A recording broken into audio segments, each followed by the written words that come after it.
Cooking rice. Start with 4 cups of rice in a large bowl. For sushi, you should use short grain rice. Short grain rice is almost round and has a higher starch content than medium or long grain rice. The extra starch is what makes it so sticky. Cover the rice with cold water and scrub by rubbing your hands together like this. See how the water becomes cloudy?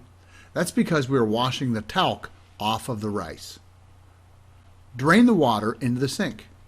You don't have to drain it completely at this step. Cover the rice with cold water again. Do this 3 times until the water stays clear after scrubbing. Here's a secret sushi tip. Now cover the rice with cold water again and allow it to soak for 20 minutes. This starts the absorption process. After 20 minutes, strain all the water from the rice and let it drain in the strainer for a few minutes. Pour the rice into the bowl of the rice cooker. Add exactly 4 cups of water and wipe the bottom of the bowl with a towel. This protects the cooking element and helps your rice cooker last longer. Close the lid, plug in the cooker, and press the cook button.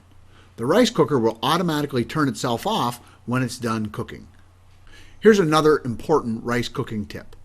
After the rice cooker clicks, allow the rice to sit with the lid closed for an additional 15 minutes so it can blow off excess steam and dry out a bit.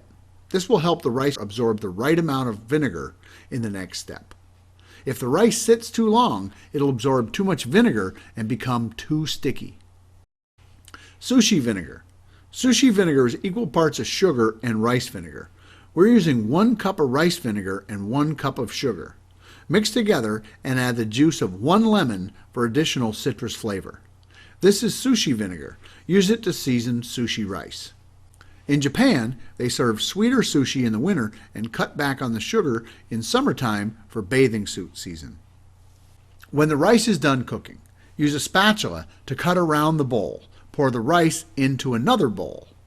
4 cups of raw rice takes 1 1/4 cups of sushi vinegar after it's cooked. Pour the vinegar over the spatula and shake evenly over the rice. Cut the rice in a chopping motion.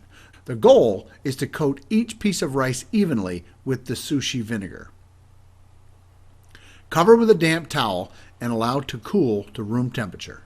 This rice is ready to be rolled into sushi.